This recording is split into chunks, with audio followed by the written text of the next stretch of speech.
Hey guys, hold on just a second. I forgot to do something real quick.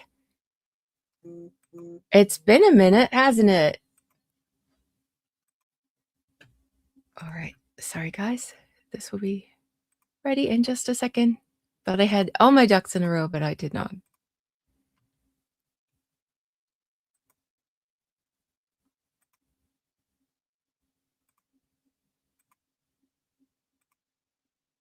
All this clicking must be annoying. Sorry.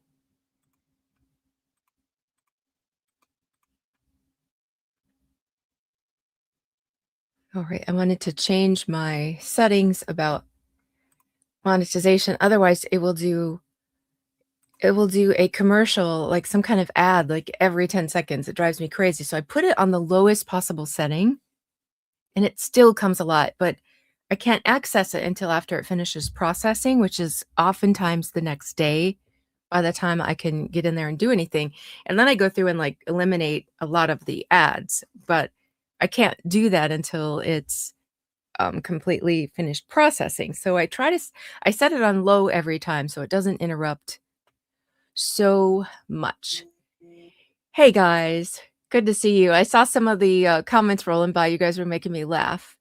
Um, and I was enjoying being back here, but I was also looking over my notes. I finished writing this out last night, and um, this time I did, just to limit my screen time a little bit, I wrote it out by hand, which looks absolutely horrible. And now I'm laughing looking at it in the morning, like, oh, I really thought I could read this. So I'm gonna do my best with that. But today is gonna be very, very casual. It's my first time back. I was in bed for almost a week. Just felt absolutely awful. No energy, so much pain. Like, it was so bad, like, it hurt to, like, lay in my bed, and I have the softest bed on this earth.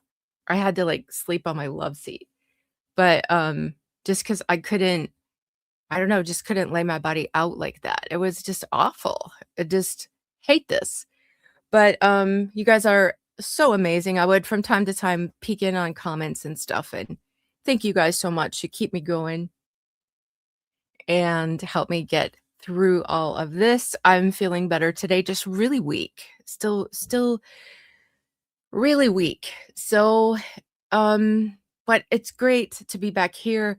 Yesterday, my husband's like, "Are you sure you up to this? Are you sure you're up to this?" And I really wanted to get something ready. So what we're gonna do, pharmacist penmanship, sometimes, or like doctor penmanship. So it's not very clear. Plus, I was writing it pretty late last night, and I was tired and hands hurting. So I should take a little snapshot of it to see what I'm dealing with, what I'm working with here. But so I wasn't fully able to like do the deep dive where I have to fully access every corner of my brain and think hard and do all the research. So I thought I'd pick a light topic. And I saw this article in US Weekly. Is it Us Weekly or US Weekly? I never know how to say that. But whatever, however you say it, that's what it was. And normally I kind of scroll past these. But I thought, let me look at this because this title's a little interesting. Hollywood is divided. Are things starting to change? Lo and behold, it was different than anything that has been written about them up till now. Daily Mail has been, of all of the media that has spoken on this case, they've been the only ones that have ever been willing to take a pro Wayfarer angle. They don't do it every time, but they have done it. Everyone else has really twisted things in Blake's favor all this time, and it's been maddening. So this time, I was really, really pleased to see that things have shifted, and it's all about the unsealing.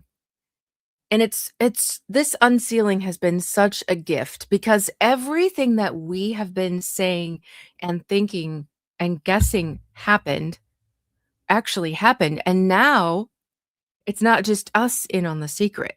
The world is getting to see what these two people did, how they operate behind the scenes, and all of their dirty, dirty tricks.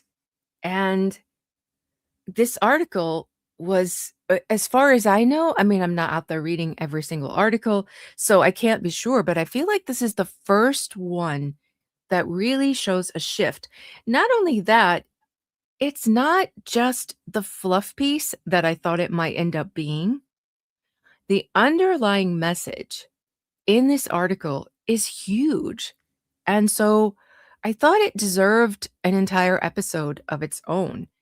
And today I'm not going to ignore the chat. We're going to do this together. This is just I missed being here. I missed you guys. Let's chat. Let's start this back up slowly. So what this basically is these two people are parasites, in my opinion. Don't subpoena me again, Ryan and Blake. I feel like we're on a first name basis now since you subpoenaed me and you asked for my bank records and my locations and my subscriber information. I get to call you by your first names today. So we see how, like I said, how they operate behind the scenes, and it's with borrowed power. They don't really have their own power. I think that's one of the biggest revelations here, that in this unsealing, in this whole entire kerfuffle, this whole nightmare, that they're parasites who operate behind the scenes with borrowed power, and they use lies and accusations to activate a dragon army. Because for all their ambition to steal movies from actual creative minds, even they recognize that they don't have the power to do it on their own. So not only they don't have the creative power to actually create their own movies, they have to steal from other people. They both have their own production companies, but they can't do it from scratch. They have to take something from somebody else, put their ridiculous, same old, snarky, supposed to be comedy, but it's not funny.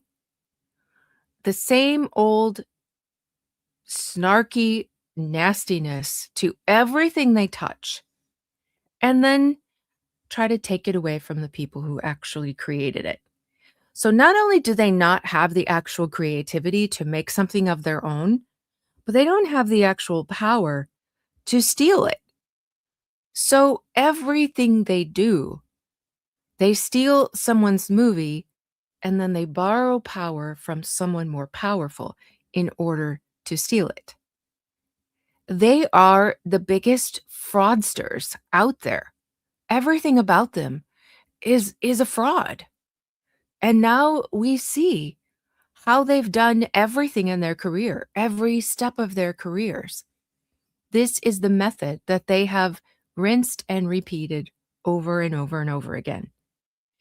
It's a plot that's so ridiculous. When I was thinking about it, because after I put one together, an episode together, if I have time, I go back and I think about it. It just kind of keeps playing in my head.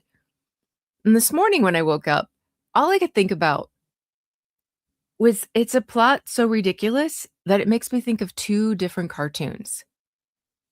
Remember this one, A Bug's Life? It brought us the magnificent line, "Hey, turn your butt off."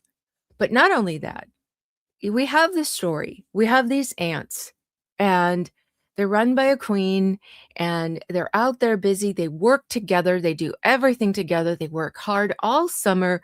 They harvest food, and they store it.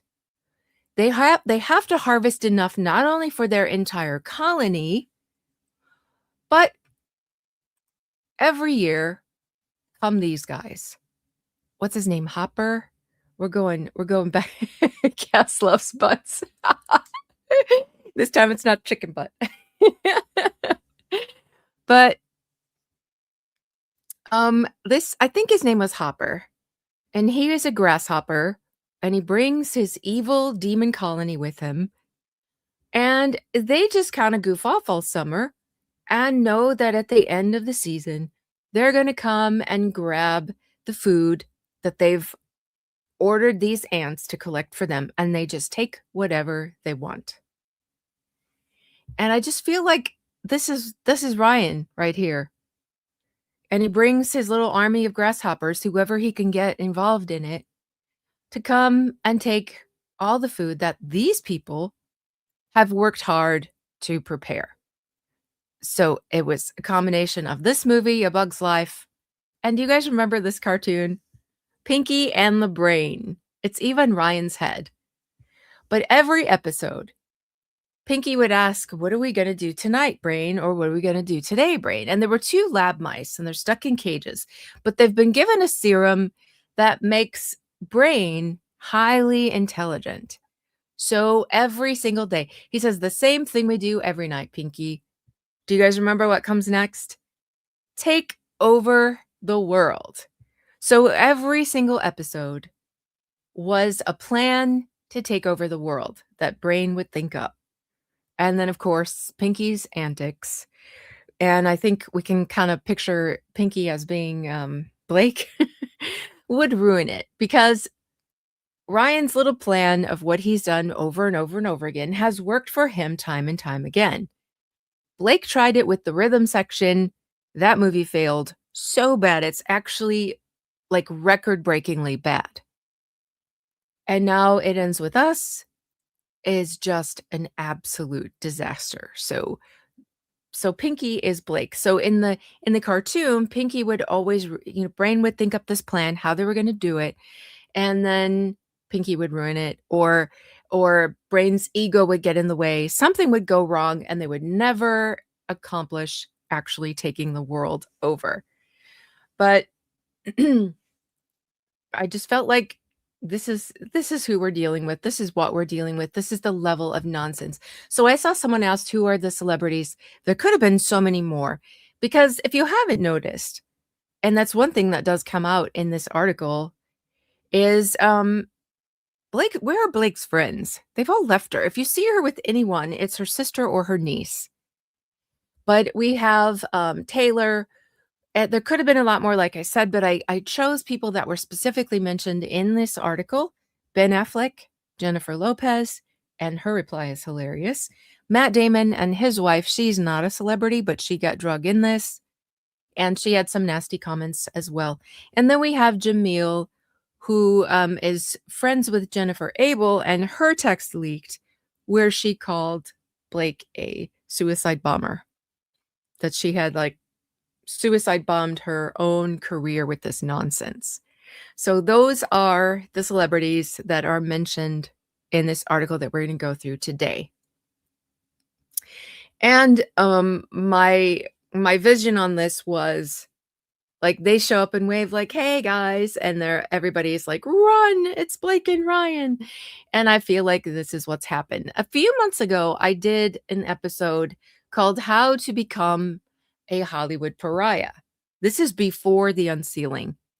But I felt like that's what was going to end up happening eventually, that because of this whole nonsensical lawsuit, that this is what was going to happen to them. And some people felt like they remember Ryan said that he is too big to fail and he drinks the blood of his enemies. And a lot of people felt like that would stay that way. But that's not what's happened. So this is the article. It's called Why Blake Lively and Justin Baldoni's Legal War is Dividing Hollywood. No one leaves clean, and it's an exclusive. So this isn't put out by their actual representatives, but by sources close to them. So with sources, it's not them directing someone to say this to them, but it's usually someone who does kind of know what's going on.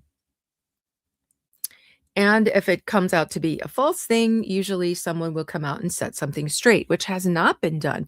This came out on the 3rd, so enough time has passed since it came out That if these people wanted to say, hey, this article is not true and correct, they could have done so by now, and they have not. So, you may have already read this, and if you have, maybe you can get a little something new out of it. If you haven't, you're in for a treat. It says on January 20th, the public got a front row seat to just how ugly things can get behind the scenes in Hollywood.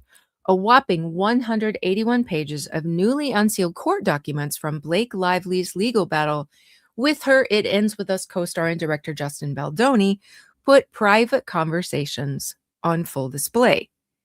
The contents ranged from juicy to shocking, including messages from Lively to celebrity pals Ben Affleck and Matt Damon, asking them to watch her cut of the movie and offer feedback, as well as texts between Lively and Taylor Swift, in which the singer called Baldoni a beep.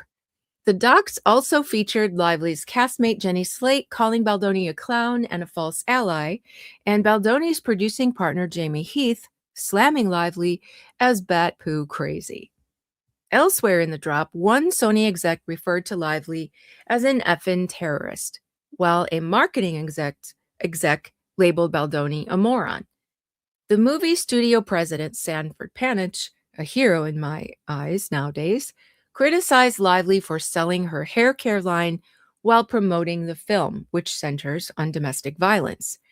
It was epic level stupid, he wrote in an email. Baldoni's PR person, Jennifer Abel, called her client pompous and so unlikable and unrealistic as a leading man. Thank you, Parky Posey, who says, biggest win, Ben didn't even get back. LOL. Exactly. He left her on read or even unread. Who knows?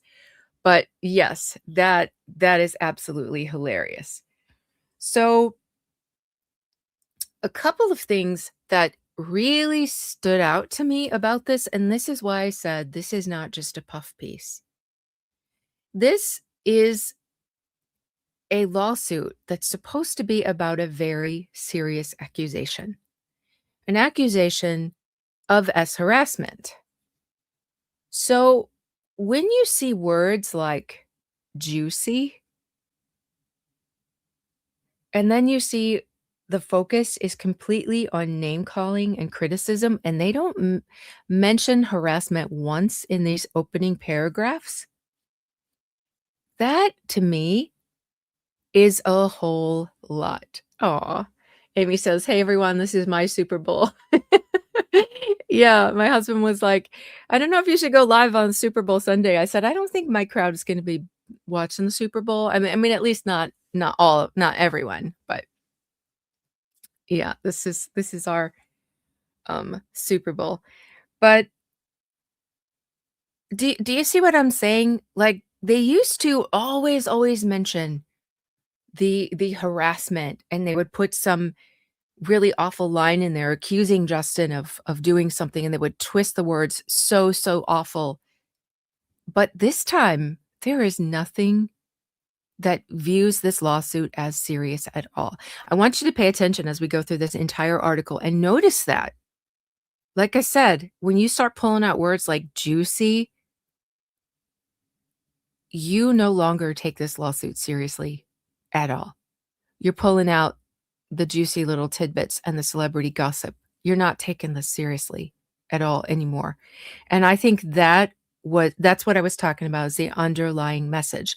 So we're going to analyze that as we go through each little section of this article.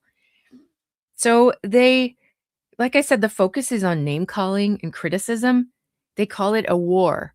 It's not even a lawsuit anymore. It's a war. And no mention, like I said, of harassment. So that, to me, that's what really perked my interest and kept me reading this article. That it was a whole new shift in the way it's all approached.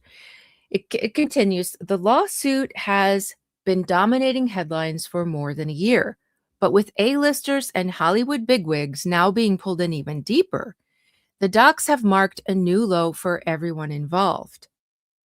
Lively, 38, sued Baldoni, 42, in late 2024, claiming he'd harassed her and orchestrated a smear campaign against her. Baldoni, who denied the allegations, filed a since-dismissed $400 million countersuit against Lively, alleging extortion and defamation. The case, which is set to go to trial on May 18th, look what they say, can't go away soon enough. Remarks like this, like a new low for everyone involved. It can't go away soon enough. This is a new way of discussing this. The feeling is frustration. A source from Affleck and Damon's circle tells Us Weekly. Imagine your friend has reached out to you because they claim this happened to them, and you feel frustrated. Frustrated why? You don't feel bad for Blake. You don't feel bad for Ryan. You're frustrated, and there's a sense of, why am I being dragged into this? What does that tell you about these people? Do they take Blake's accusation seriously at all? If you believe your friend has had this terrible thing happen to them, is this your reaction? I'm frustrated. Why are you bringing me into this?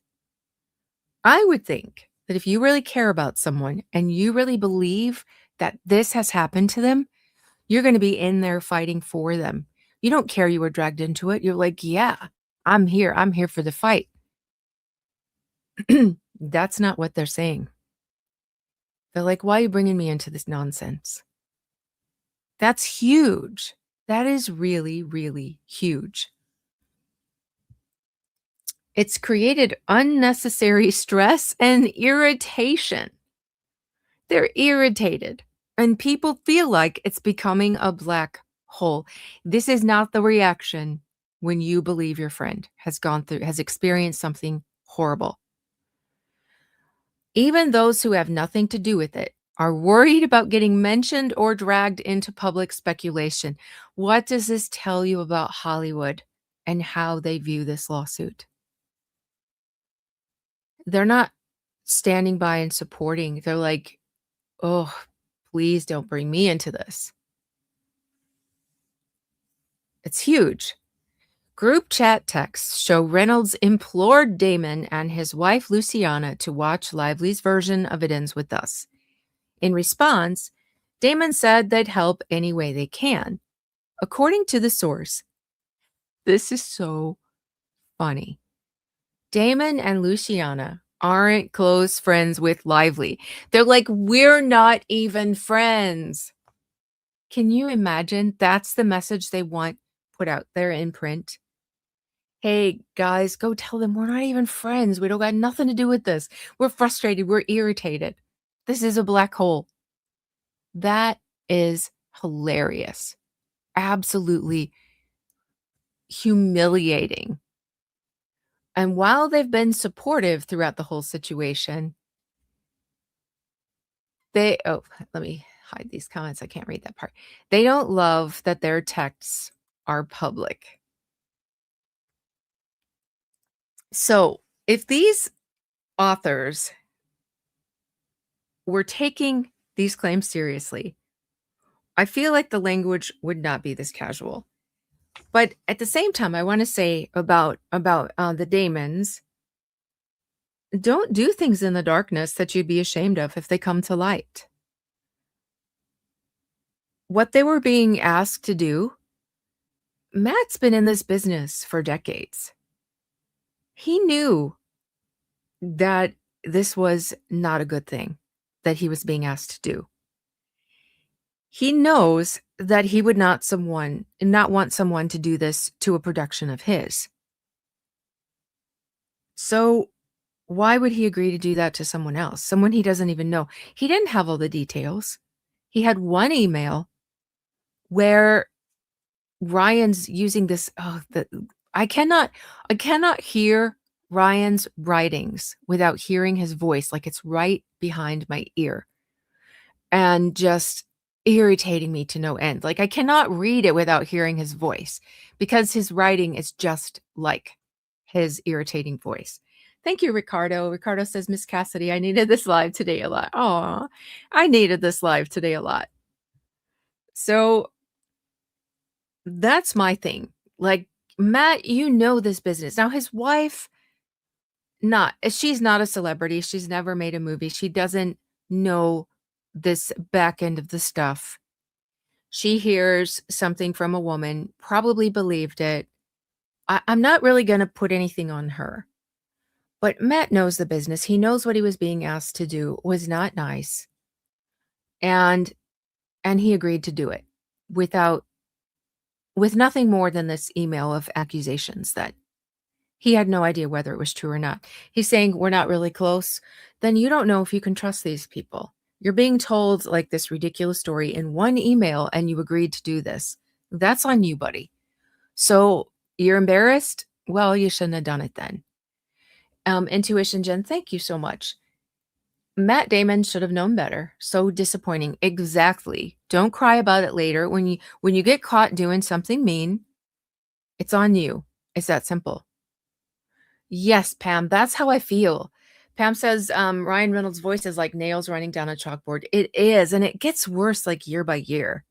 I don't know why he changed his voice so much, but it just like gets worse the more evil he gets. But yeah, so I'm reading his texts are really, really awful. And we're gonna do that right now, actually. So what did he say to Matt and Luciana? You've probably already read this because this has been out now for a bit. But here's what he says, and they double teamed him. So, part of this is like, yeah, you have these colleagues and maybe you want to believe them, but at the same time, what he was being asked to do, he knew what that ask was, how big that ask was, and what the potential repercussions were going to be of him getting involved in it. So Ryan says, if the offer is still open to watch the movie, Pix will work great. So they've already asked him once to do this. Easiest way is to log into Blake's account whenever you're ready. I don't even know what this is all about, but hearing this doesn't this sound not on the level? If you text her, she can give you the login and code and you're in. And again, this is such a zero pressure ask. We know how important family time is when we're up in whatever, so no worries either way. We'd love to get your well-earned point of view. The way he writes when he wants something from someone is so slippery and slimy. It gives me the willies. Just grossness. And if your girls want to see it on the big screen at B's Family and Friends screening Saturday at 6 p.m., they're obviously most welcome. This movie has been one of the all-time zingers on and off set. One day we'll make a movie about the movie, and we can't wait to tell you all about it. The stories are already finding their place in the pantheon of legendary Hollywood insanity. Come on. The world doesn't revolve around you. Nobody knew what was going on. There was not anything legendary happening then. You made sure it did now, but it looks bad on you. But at that time, it was not. Just so dramatic. We're about to be off for at least a year and a half, maybe 2 years, maybe forever. Let's play pickleball. Do you guys all feel like you need a shower after reading him? I always do. Then Blake hops in. Blake here, adding more zeros to the pressure as she applies more pressure. Thank you for even considering. And it's not a bad movie, so who knows? You just may enjoy some of it. Be warned, it covers domestic violence in key places, so just want to be sure you know. This movie nearly killed me. The director, co-star, producer, financier, head of the studio, yes, all one person, had zero experience. That's not true. But the good news is he also has no taste. Yeah, he hired you. And an enormous ego. Can you imagine these two people talking about anyone else's ego? But only because he's in a cult and believes he's our century's prophet. I wish even one of these things was hyperbole.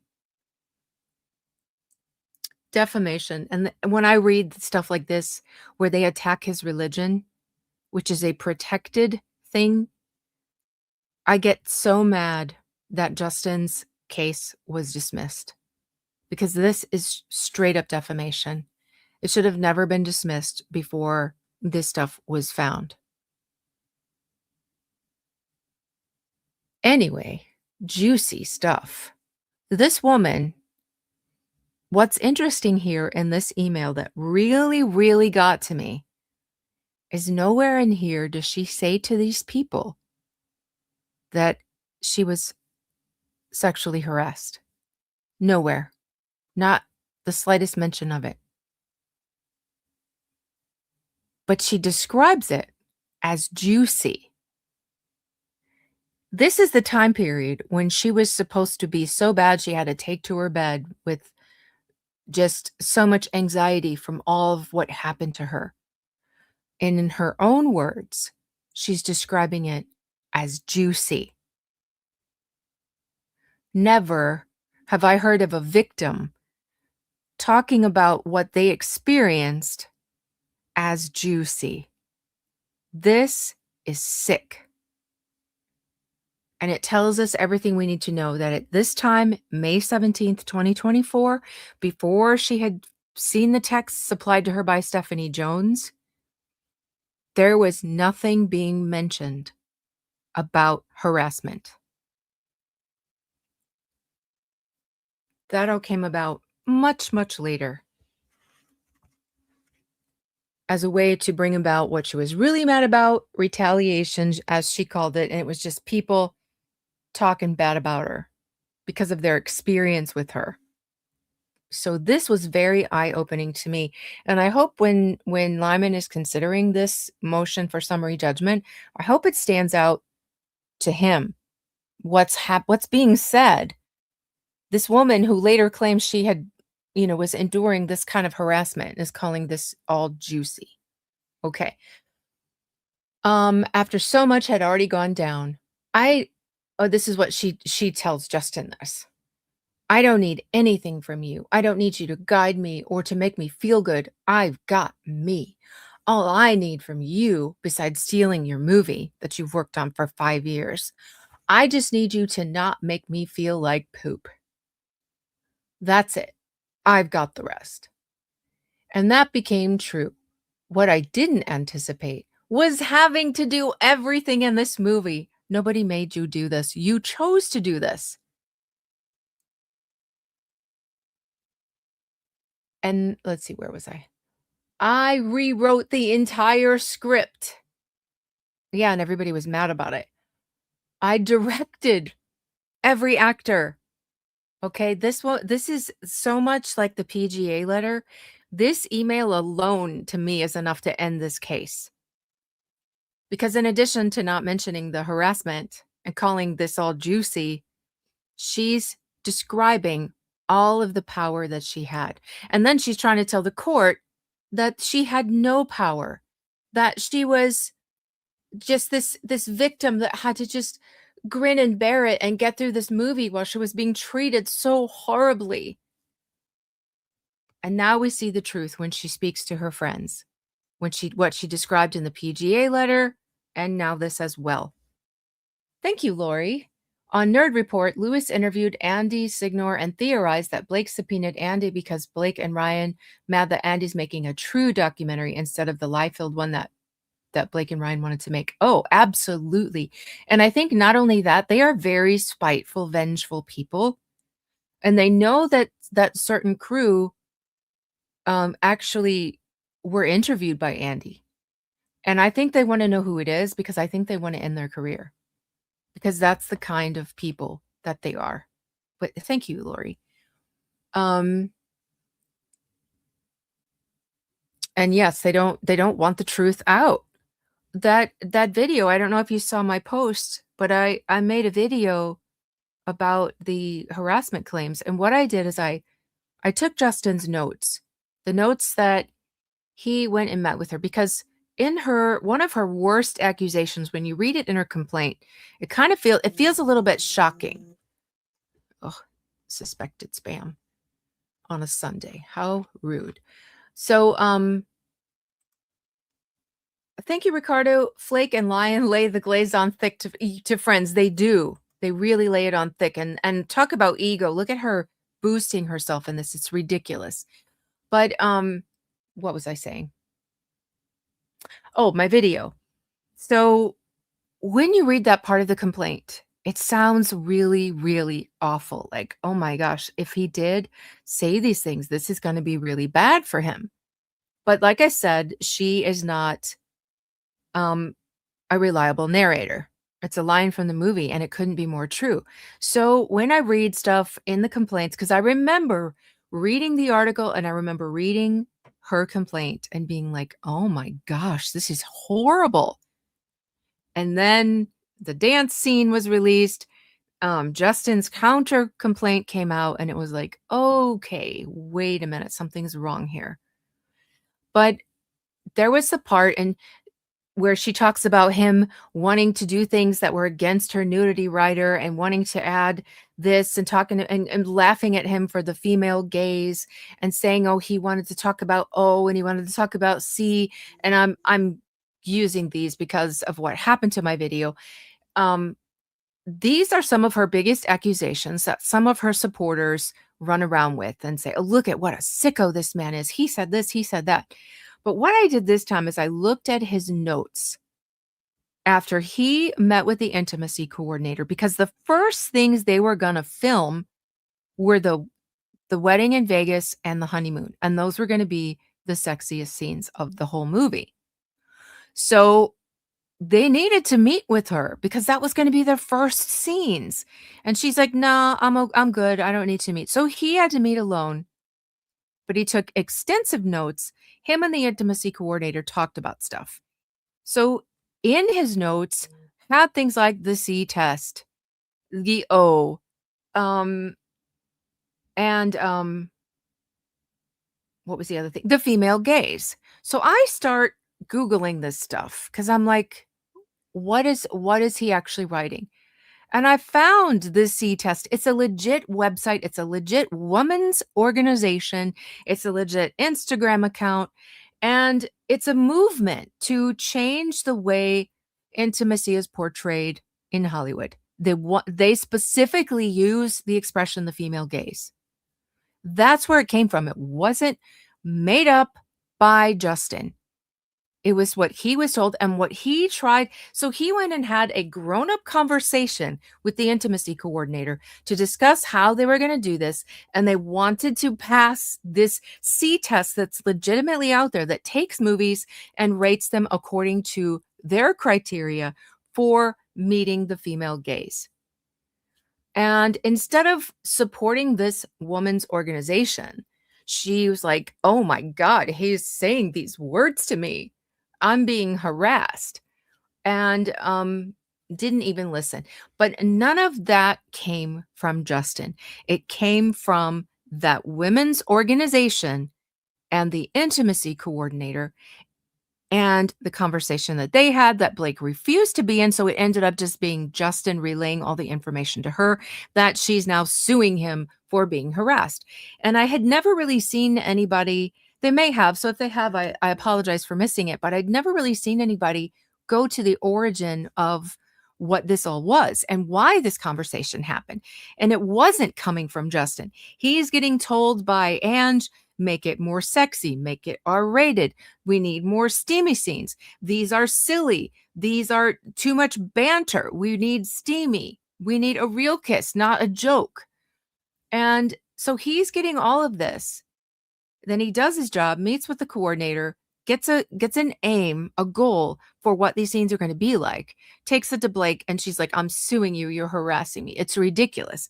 So I had deep dove all of that. I also went into Blake had revealed to Justin what her and Ryan's sleeping arrangements were at home. Why? Why was she confiding that in him? Why did he need to know that? And Jenny Slate, the same thing. She needed a new apartment because her apartment was bad for sex, she said. So these people are saying all kinds of intimate things about themselves and their marital beds. And then they go and sue Justin, claiming that he overshared about his relationship with his wife. It was absolutely ridiculous. So my video talked about all of that, and it got struck and demonetized. And I had to fight. I had to fight, and I won. I got that back. But this is how they act when a truth gets revealed. They don't want these important bits of their accusations. They don't want them to be discovered. They want you to just buy their version of events. And so whenever people talk about Van Zandt or on TikTok, on YouTube, I've never had a Van Zandt thing struck, thank goodness. But on TikTok, they get muted when they talk about it. And then when you reveal, oh, why was Blake telling Justin how her and her husband sleep? Why was Jenny talking about sex with her husband to Jamie and Justin?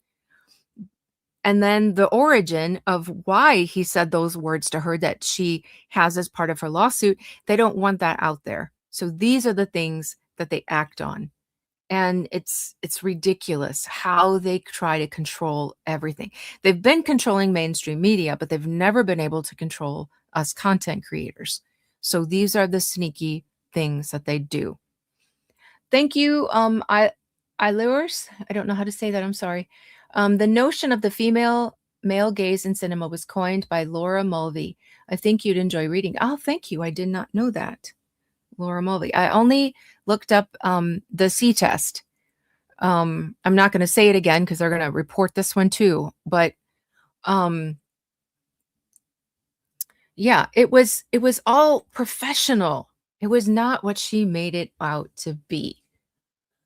But yeah, they completely demonetized that video for the and videos are watched mostly the first like 2 days you put it out. So, and the people rarely circle back and watch it again later. So like if they can do that, they ruin it for you because they have the monetization knocked out while you're getting the views. And then you can get it restored, but no one's going to watch it. It's days old. They already watched it. They just operate so awfully. But that's what they do. Okay, back to this. The DP was coming to me when he couldn't get anything from him. So way too often. How many times did we see in clips of Justin trying so hard and he looks so exhausted and exasperated. He's trying to get something done and she's there with her hands flying around and interrupting and disrupting and, oh, we need to do this. What about this? What about that? And you just see him like, can I make my movie, please? But in her version of events, she had to do this because he wasn't doing it. So somebody had to do it. So she stepped up. Oh, isn't she amazing? Then, after all this, Justin wouldn't bring me into the edit. Lady, you were hired as an actor. You were not an editor. He was the director. He gets time to do his director's cut. And Matt Damon knew this. As he sat there reading this email, he knew better. He knew how that works. This should have been a clue. He had no idea what he had because he didn't author any of it. He worked for 5 years to bring this into fruition. He read the book, sought out the author because he wanted to make that book into a movie. He worked with Christy Hall, the scriptwriter. We saw video of him and Colleen and Christy going out. They got a group of fans to read the early script to give their input, and then they readjusted it. He had everything to do with that script, and then she came along and put stupid things in it like maraschino cherries and crypto bro and male prostitute, nonsense like that. But yeah, he didn't author any of it. She didn't even read the book. They gave me 10 days to scrap together an edit to compete with an edit he's been making since July. Oh, so he is working? I thought he wasn't working. I thought you had to step up and do everything because he wasn't doing it. I've been sleep. I think she meant sleeping. I've been sleep about an hour and a half each night because that's obviously not enough time. So I've just been gunning it. Oh, aren't you amazing, Blake? What a hard worker. We're in a bake-off now, which will happen in 12 days. This weekend screening is my chance to get the first and only feedback on my cut before the bake-off. Anyway, it's all the drama. That was the headline of the gossip. So not harassment. That's not the headline. The headline is all of the stuff I had to do to control this movie, get this movie done. That was the headline of her email, not harassment. Like I said, this email could end the whole case all on its own. Not even the good stuff, way too much info. And like Ryan said, zero pressure, except the pickleball part. There's significant pressure there. Oh, aren't you witty? Lucy says, we'd love to watch your movie tomorrow. I'm so sorry you had such an awful experience doing a job you love. We're around all weekend for pickleball. Are you guys? And then redacted. So like I said, I'm not going to give any heat to Luciana. She's a woman who's hearing this woman had this bad experience. She's not a Hollywood operator, not even an actor, let alone all this editing and stuff. So I'm not going to say anything bad about her. I don't think she did anything out of line here. She believed a woman, and that's the extent of what she did. Matt, though, I'm not given that much grace to, because like I said, he knows this. So Matt says, we'll give you any help we can. No questions. Nothing. Does he try to find anything out about Justin? Does he try to verify this version of events of someone that we're not even close to, as he says? No. He's like, okay, I'm in. I'll help you take this movie over. And if this experience hasn't totally destroyed your soul, Blake, you should come direct your next movie at Artists Equity. Oh, please do this, Matt. Please find out for yourself. Please do. It's what you deserve for your share in this. We're kind of like a cult, but a really nice one. And Blake's like, where do I sign? I'm looking forward to seeing his work. Blake says, I can get it on your picks, but politically, she keeps saying this politically, it's a signal that something's not right here. Is cleanest if you just log into mine. If you have any sense of when you'll watch it, whenever you know, I'll just have to call you with login and 2-factor code. Lucy says, of course, we're happy to watch and hopefully be helpful, I guess. Let's talk tomorrow. Blake says, politically, so stupid. Because this man is also the head of the studio, F my life, Sony is distributing and looking for every reason not to use his cut. So here this is what they do. They're trying to enlist a dragon by using another dragon, Sony. So many things Blake has attributed to Sony. Well, Sony wanted this, Sony wanted that. What have we found out now about Sony? Sony was calling her a terrorist. They were saying what she did was epic level stupid. So all of this was lies. So she's lying about one dragon to another dragon.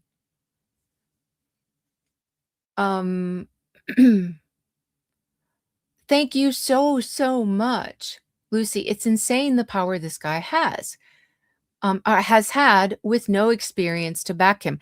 If you'd have done a little Google search, you would have found out that this was not his first movie, that he did in fact have experience.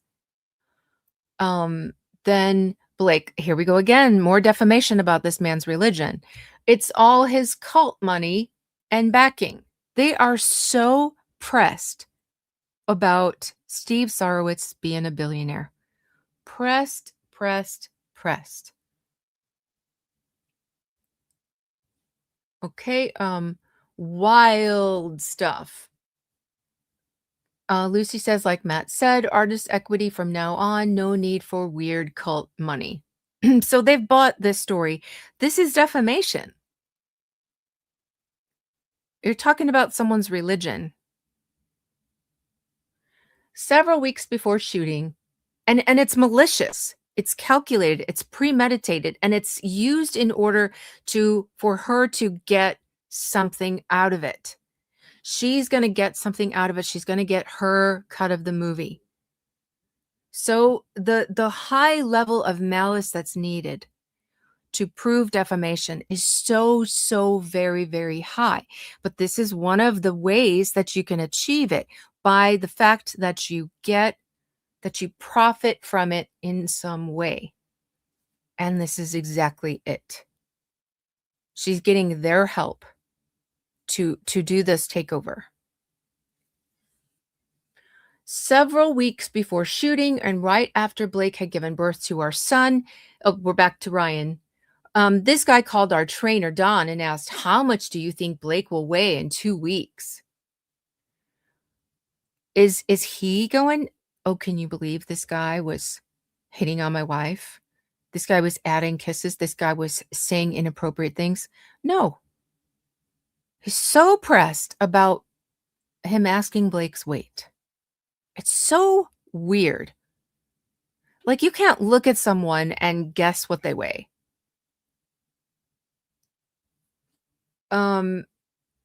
Don got very Long Island all of a sudden, and Justin backtracked. He said, I'm only asking because I have to carry her in a scene and I have low bone density. Hello, what's the pool? Nice pool. Hello, nice pool with low bone density. And that's not what Justin said. He has a bad back. It's a legit thing. Lucy says, sorry, but what the actual F? He's dead. And she says it was actually 2 weeks before. When pressed even further, he said he needed to train to adjust his bone density because, to circle back, he has low bone density. Why are they making fun of this man's medical condition? Why is that the big joke here that they've repeated and repeated and repeated? So his religion, his health, these people are absolutely vile. Oh yeah, we watched Eleanor the Great too the other day. It is lovely. Okay, so yeah, how many is that 3 things that Wayfarer has put out since this all happened? And they're doing well. So it gives me hope for Wayfarer. And especially if people in Hollywood are shifting, they may want to, just to make a point, come and support Wayfarer. I hope they do. We'll see what happens. On the other side of the coin, I don't think anyone's going to work with these two ever again. So Wayfarer has put out 3 different productions in the course of this lawsuit, and Ryan has had 3 things canceled. So hello, statistics. Okay, he also told me last year that he speaks to my father often. He hopes I don't mind. My father died 3 years ago. What do we know about that claim? That he prayed for her dad. He never said he was talking to dead people. It's so ridiculous. And Lucy's like, what? I'm fascinated by this creep. I think you should make a movie about this guy. Blake, I literally already have the name of my documentary. Lights, Cult, Action. Can't you see them? trying to make something about this to profit off of it. And Ryan says, "Right, I've never seen anything like it." Oh, you're even worse, sir. A malignant a malignantly vain, look who's talking, like Brian Friedman said, all you need is a mirror. Sociopathic foeminist. Oh, aren't you so clever? With almost no sense of boundaries or shame. I cannot believe he hasn't gone to jail or returned to the sun. Yes, Shorty. Social pariahs. None of this it was even true. It was all a lie. And these people know it now. They know it now. All right, so let's get back to this article. Hold on just one sec.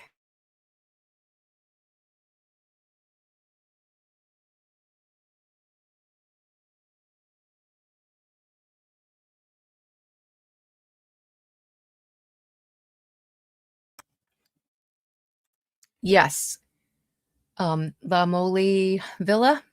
Ryan can't do anything that doesn't profit from making fun of others. Exactly. Oh, hey, Aunt Lala. Be safe driving. Okay. So it says the lawsuit has been dominating headlines for more than a year, but with A-listers and Hollywood bigwigs now being pulled in even deeper, the docs have marked a new low for everyone involved. Again, wording like this tells you they are not taking this lawsuit seriously anymore. It's become the joke that we've always known that it is.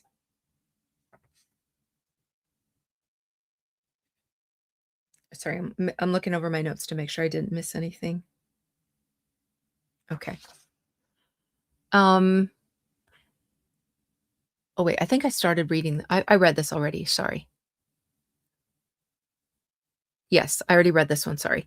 So imagine what they must be thinking now, because they were given all this information way back when it was happening, when this favor was being asked of them.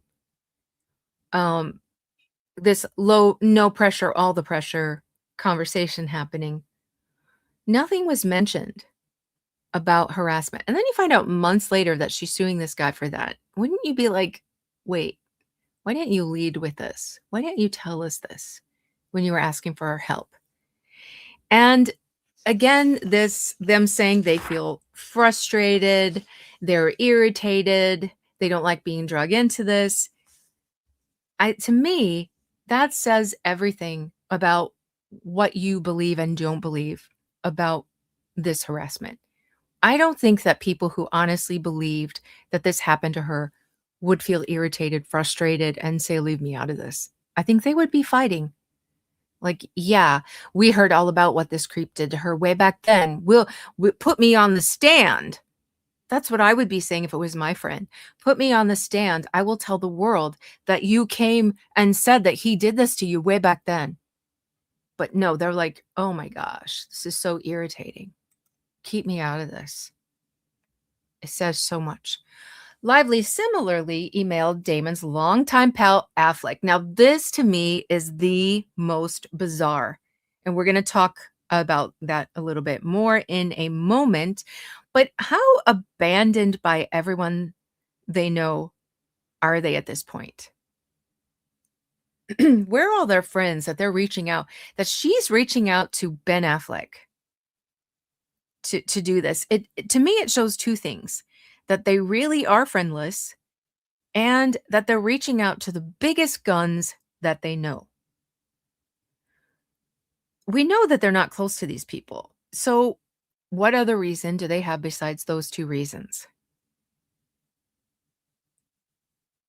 But we're going to see none of these people express the slightest concern over SH. It's not talked about.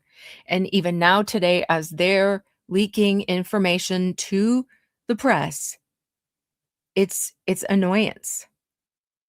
It's not any support. It's not like, oh, well, we feel bad that this happened to her, but we really want to be left out of it. Nope. We're irritated. We're annoyed. We're frustrated. We want nothing to do with this. So she reached out to Ben and he was married to Jennifer Lopez at the time. And she asked if they could do this for her as well.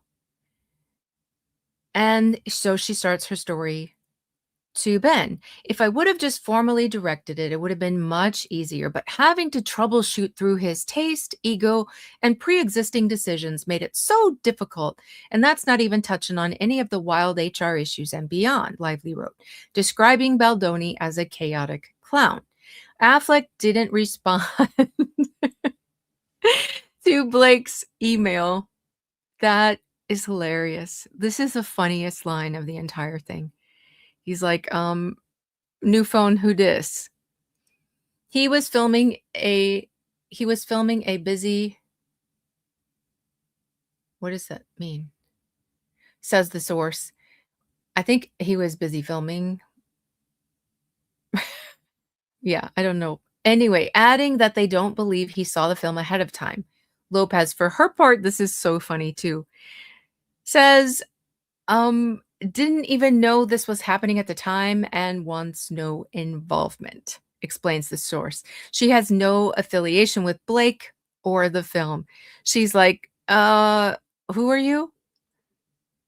I mean, didn't Mariah Carey do that about her at one point a long time ago? Act like she didn't know who J-Lo was? I feel like this is J-Lo reenacting that, but like towards Blake. She's like, I didn't know this was happening at the time. Leave me out of this. I don't have nothing to do with you. I don't have nothing to do with this film. Like, that's it. This is absolutely hilarious. Yes, Christina, J-Lo has enough drama without Blake. For the celebs caught in the crossfire, the fallout runs the gamut from minor annoyance to PR crisis. See, these people are not talking about this as a harassment lawsuit anymore.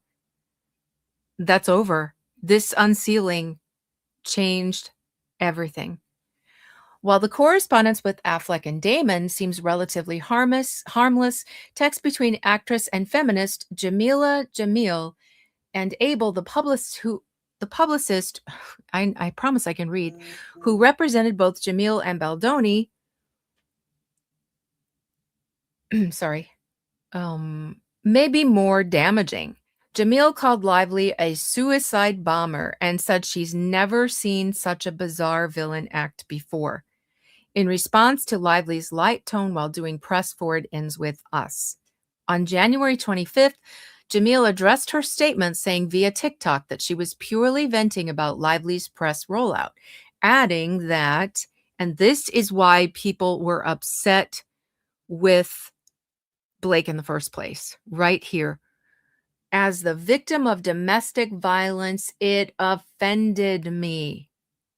Lively has said the marketing plan was to keep things upbeat, but one of the things that came out in this unsealing was the original publicity strategy. It was very clear. She can no longer hide behind the lie and say that Sony and Wayfarer wanted things a certain way. They wanted it upbeat and light. That's not true. We've seen it now. Okay. I said we'd get back to Ben, and that's what we're going to do now.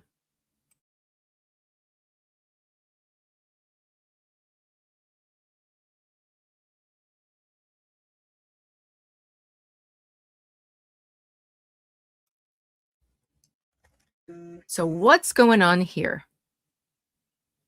And this is, to me, why it makes her reaching out to him so bizarre. Now, this is all rumor. None of it has ever been verified or anything like that. But there are rumors still swirling about these two since 2010. As we see, these photos, all of them have to do with the movie they did together in 2010 called Our Town. And we know in 2010, she was a very busy girl because she was dating Penn Badgley, had these rumors about him, and then turned around and filmed Green Lantern with the also married Ryan Reynolds. And crew on that set has said that everybody knew they were staying at a hotel in New Orleans. So no one has ever come forward and said exactly that anything happened between her and Ben, except for the fact that they looked very, very cozy. And that's what we can see. I don't know about you, but I wouldn't love seeing my husband this close to his co-star that filmed hot, sexy scenes with. But that's just me. But I want to point your attention to the top picture, kind of in, like just to the right of the middle. We have Blake, and she's holding this phone. And it's in this very specific case. We can see her hair at the time of filming. We can see the length of it, the color of it, the texture of it. And apparently there were tattoos that she had to have applied, like fake tattoos that she had to have applied for the filming of this movie that show up in below the scene. If you look, the smaller one with the redactions. Why are there redactions? Because she's taking nude selfies of herself. Look at the phone, look at the body, look at the hands, look at the hair. And the background, she was snapping quite a few regular selfies of herself in this very bathroom. This gets leaked in June of the next year. Her team gets out, denies it, denies it, denies it, denies it. It's not real. This is before AI. Phones were not what they are today. This was back in 2000. The pictures would have been snapped in 2010 when she was filming, and then came out in 2011. Phones were still, I mean, they were coming along, but they weren't like what they are now.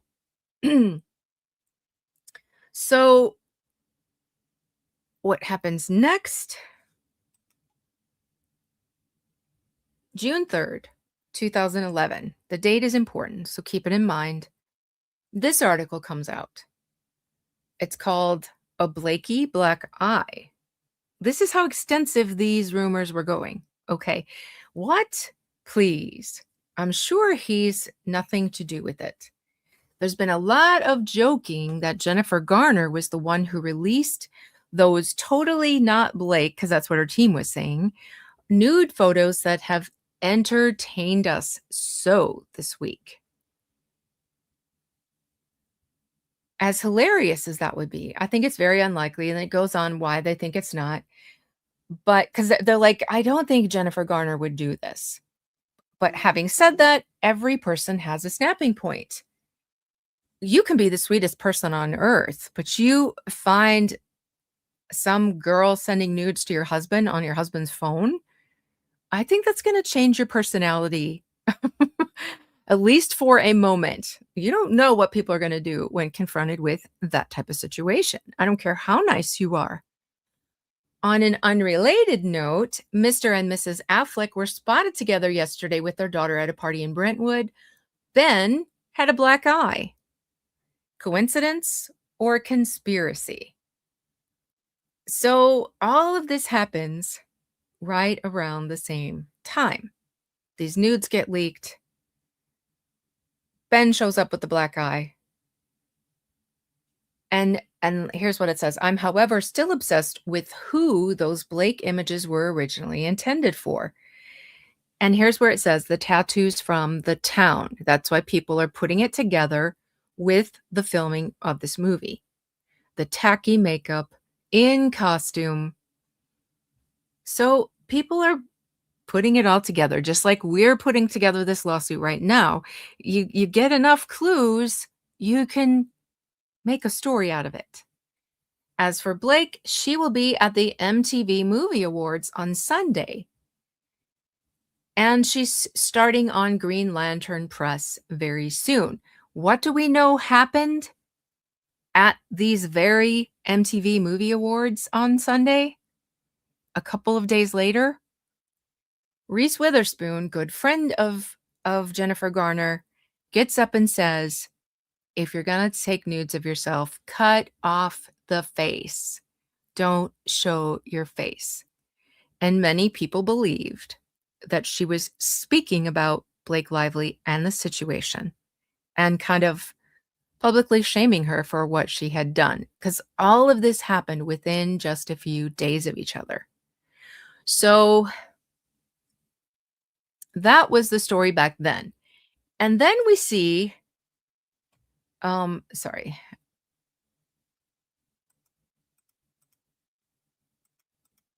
let me get back to, okay, let me switch to the actual email that she sent to Ben. If nothing weird happened between them, I don't think she would start an email like this. Ben, it's Blake. Don't hang up. What does that signal to you? Whatever relationship they had, it didn't just drift away like, oh, we haven't seen each other in a long time. Our lives have gone different places. Don't hang up. Why would you say that to someone? You would only say that to someone who you would think wouldn't want to hear from you. And they wouldn't want to hear from you. Why? Because something transpired, something unpleasant transpired. And so they wouldn't want to hear from you, right? Okay. So, oh, prickly pear.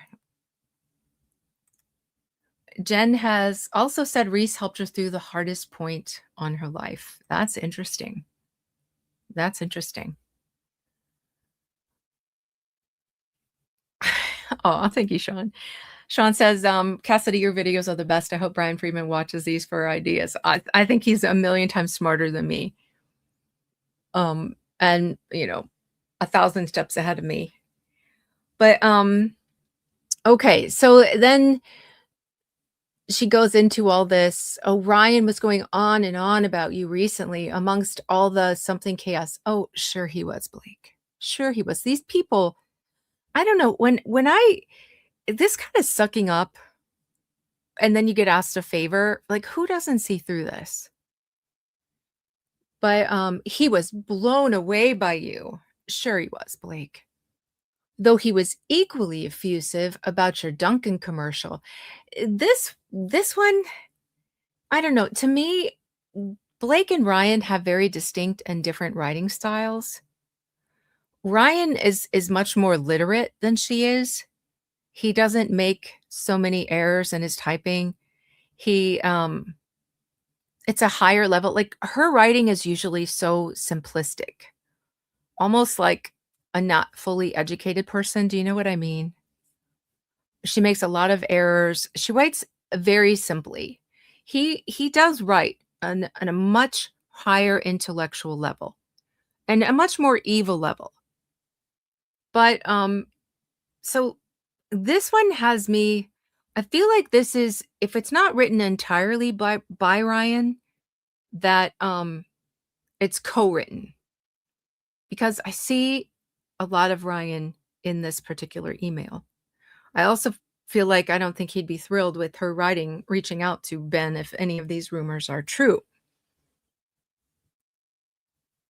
But I'm writing with a zero pressure ask. I've just come out of the other side, well, almost, of the most upsetting experience I've ever had on a movie.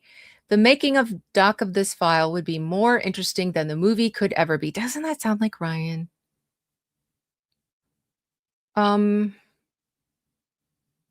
It's like if Wild Wild Country, Fire Festival, and Going Clear had a baby with the Room. Room also works though. I don't know. It just feels like Ryan's drivel to me. Anyway, I ended up rewriting and restructuring the entire script. I also ended up having to direct the movie via the chaotic clown director, actor, producer, financier, studio head at the center. Yes, that's all the same person. Oh, and did I mention he and everyone he had on the movie is in a cult? If I would have just formally directed it, it would have been much easier, but having to troubleshoot through his taste issues and beyond. No, I'm sorry, ego and pre-existing decisions made it so difficult, and that's not even touching on any of the wild HR issues and beyond. Anyway, now I'm in a bake-off with him in the edit. He's been editing since, I kid you not, July, and they gave me 10 days to do my own pass. We have a bake-off in 12 days. But I have a friends and family preview in New York on Saturday. In the meantime, so I can get one round of notes or or feedback before we duke it out. We saw the way she presented this to um the Damons. This feels different. This feels more like Ryan to me. If you have 1 minute, 58 seconds of free time or 1 hour, sorry, 58 minutes of free time at any time in the next few days, would you be willing to watch the movie and give me any ideas or notes? I will pix it to you. You can literally text me a voice memo so you don't have to formally write thoughts. If your wife or kids are around, I'd love their opinion also. FYI, it does cover domestic violence, so no one is caught off guard. I'm such a fan of Jennifer's. I've told her as much every time I've met her, and it would be an honor to have her take. This even funnier, JLo's response was so funny. I got nothing to do with this woman. And she's like, oh, I've told her every time I met her. Again, zero pressure. I just really want this to work. After all they've put into it, this movie nearly killed me, and I could think of very few people who would be as prescriptive and insightful as I know you would be. Ryan asked Matt to watch also, so I think he's watching this weekend. Good men showing up. I'm beyond grateful for that. Also, can you believe Jason Bourne is watching my movie? Name drop, name drop. I'll get you an autograph one day, don't worry. If you're still reading this, whoa, you're not nearly as busy as you think, or you're a very nice person. Sending you all the best always. Kisses, B87. Again, I feel like I need a shower. But that feels more like Blake's words to me than or Ryan's words to me than it does Blake's. But I don't know. What do you guys think? Yeah, that's what I think too, Vicky. Ryan Reynolds totally wrote all of them. He wrote most of her texts, emails, motions, apology scripts, and PR pieces. I agree. Just like he wrote the rooftop scene. Steph says, I agree that email to Ben is 80 to 100% Ryan's writing. Yep. We saw her. She writes very simply with lots of mistakes. Okay. We're back to the article now. What was once behind the scenes war involving Lively and Baldoni has become a Hollywood dumpster fire. Again, words describing this lawsuit in a very unserious manner, to me, is everything I need to know that says they don't take it seriously anymore. The first source says there's a growing sentiment in that the situation has crossed from a private dispute into an industry-wide headache, adds a Lively source. People in Hollywood have been distancing themselves from Blake and Ryan. Even close friends of theirs have been keeping their heads down and staying neutral. What friends? A source close to the matter emphasizes that Lively's private texts were only unsealed because Baldoni's team submitted them as evidence. No, Blake, they were unsealed because you reached out to these people and you defamed someone and you got their help to take control of this movie. Let's keep it straight. PR expert Mark Borkowski says no one wants to be an accessory in someone else's legal psychodrama. This is what it's called now. This is what it's reduced to. Legal psychodrama, not a serious lawsuit about a serious topic. Adding that for the stars who've been dragged into it, their reputational risk is minimal, but their irritation levels will be off the charts. Mark Borkowski, here we see him. He is a British PR guy. He founded and owns his own PR institution, and it's named after him, Borkowski. And he's been doing this for over 35 years. So I would really trust his take on this issue. And that's what he had to say. And we'll hear from him again in a moment. He makes several comments. They get quite a few experts to weigh in on this. And it's really, really interesting, their take. Both Lively and Baldoni have clocked legal and PR wins and losses. Here's a really good point. I love this line. It seems Lively had the upper hand after Baldoni's case was dismissed in June. He later missed the deadline to amend his filing, but some feel the release of the documents puts things in a new light. Many of the messages strengthen Baldoni's defense and corroborate his position that the dispute was about creative input, says entertainment and defamation lawyer Trey Lavelle, noting that Lively's missives to Affleck and Damon, in which she told them Baldoni had zero experience and no taste, are about control. So we heard from a PR expert, and now we're hearing from this man, Trey Lavelle. This guy, I mean, look at this is his website about his firm. These are his accolades. And not only is he in the National Trial Lawyers Top 100, he's been in the top 50 litigation trailblazers. He has been named a California super lawyer for the past 9 years, and he often is asked to give his opinion where CNN, Fox News, CBS, ABC, NBC, News Nation, Live Now, CT, which is a Canadian TV, and GB News, a British. He's been on Good Morning America, Entertainment Tonight, Inside Edition, Extra, Nancy Grace, Court TV, Law and Crime, and been in these newspapers: LA Times, New York Post, The Guardian, The Wrap, Newsweek, The Sun, The Mirror, Vulture, BBC, Forbes, and others. Nearly 30 years of experience. And this is his take. It's not about harassment, it's about control. I mean, come on. Come on. If Judge Lyman does not see this, I don't know what. I don't know how to end that sentence. Okay, we've got more pros going on here. Senior lawyer Rachel Bennett notes that looking at the correspondence between Lively and Swift, some of the conversations could undermine her claims that there was some kind of imbalance of power. In a series of July 2023 texts, Lively asked Swift to endorse her script revisions, even without having read them.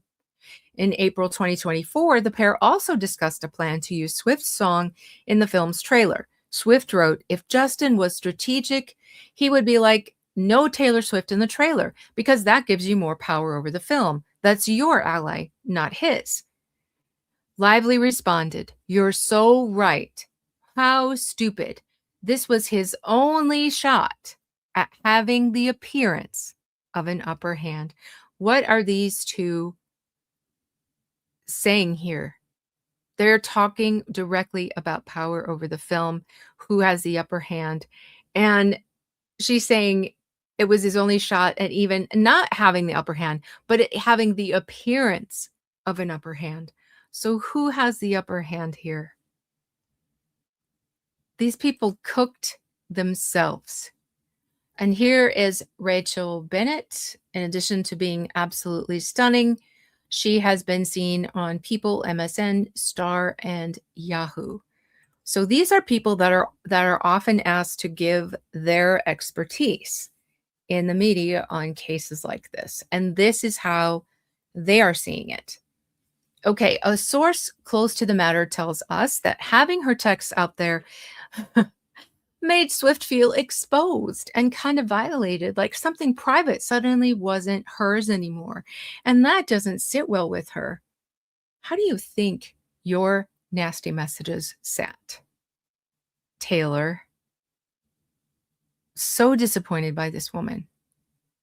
I held out hope for so long that she would be somehow vindicated. But no, she was literally talking about her song giving Blake control. There has been an emotional gap that's hard to ignore. Oh, wait. Lively and Swift's relationship remains strained. It's not what it once was, notes the source. There's been an emotional gap that's hard to ignore, and rebuilding that closeness doesn't feel simple or immediate. Their friends aren't sure if they will ever be back to how they used to be. The source adds that Swift has some hesitation about inviting her to her upcoming wedding to Travis Kelce. It would likely trigger a media frenzy. And at this point, I lost even more respect for Taylor Swift because, okay, they're not she's not saying I had kinda thought, like, if she believed Blake if Blake was saying, "This guy's sexually harassing me," I would go to war for my friend. If my friend that I trusted and loved said that to me, I would not doubt her. I would believe her, and I would go to war. The the takeovers bit, though, is it just hits so bad because of the what she was going through about her music having been taken, and she was fighting so hard to get that back. So, to me, like, it's one thing, like, if my friend said that, I would be like, "Take him to court, file a complaint, let's do this." I would not say, "Take over this movie." I would say, "Expose what he did so he can't do this to somebody else." But that's not what she did. And then all this, you know, they're not so close anymore. We don't know if it will ever be the same. I wanted her to say, like, "Okay, I saw the light and I cut her out. I wasn't gonna put up with that. She lied to me about this. She used my name for that." But no, it's all wishy-washy. And, I don't know if I'm gonna invite her to my wedding. Well, you know what? You suck. Because if you are gonna say she's the slightest bit your friend and you're gonna say she's not invited to my wedding because it could trigger a media frenzy, you're not a friend. That's sick. That this person, you didn't dissolve the friendship, but you're not gonna have her around to this pivotal moment in your life. It's so how old are these people? Because I feel like I'm talking about 13-year-olds. I'm so disappointed in that. Okay. A second source says the pair haven't spoken much this past year. They may have exchanged texts here and there since, but it's been a long time since they had a meaningful conversation. Taylor has stepped back because it has eroded a bit of trust between them. Make a statement, Taylor. Say it one way or another. You did make a statement that you're not her kid's godmother anymore. So get off the fence and make a stand. Swift knows Lively didn't intend to pull her into the mess. She feels violated by proximity. Okay, she didn't intend to pull her into this? Really? Hey, come and tell my director that you like my rewrite. You don't even have to read it. Just come and do it. That's not intentional. That conversation about the power that using Taylor's song gave her, that wasn't intentional? Sorry, cry me a river, Taylor. Write a song about it. But you're not a victim. When Taylor got pulled into this what? Sarah says you have a husband, I'm unsubscribed. Why? Um, it triggered boundary tightening. It will take time to see how things end up between them. All right, and now we're back to Barkowski.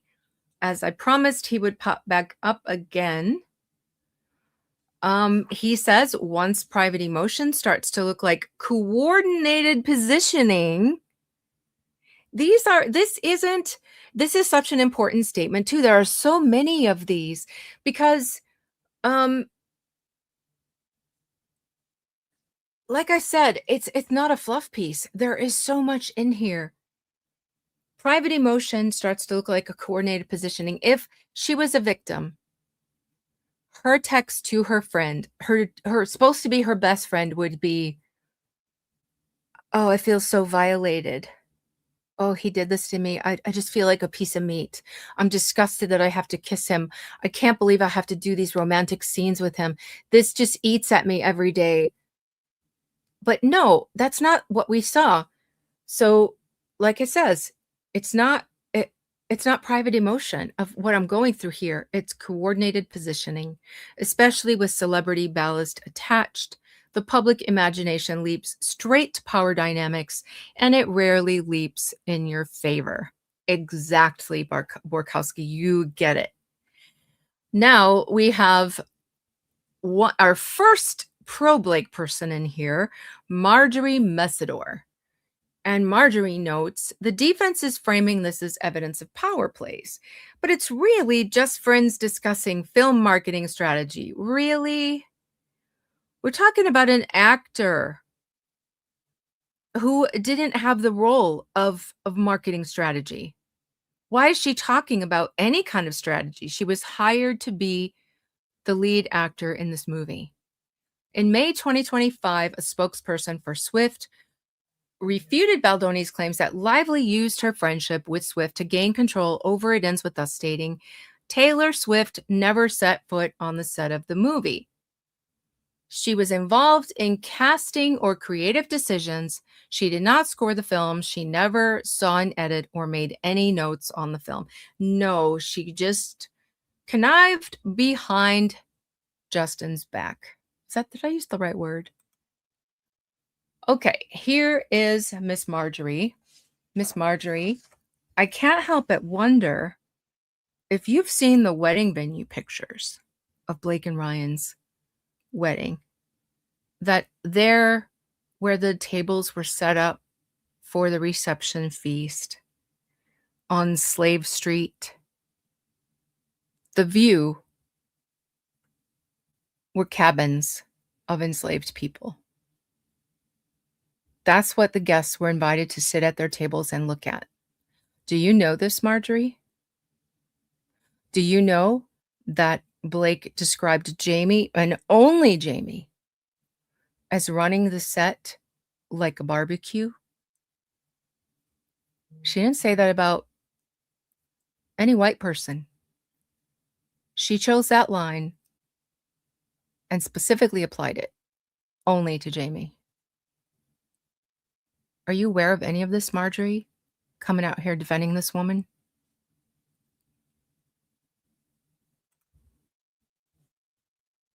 I hope you come across that in your reading.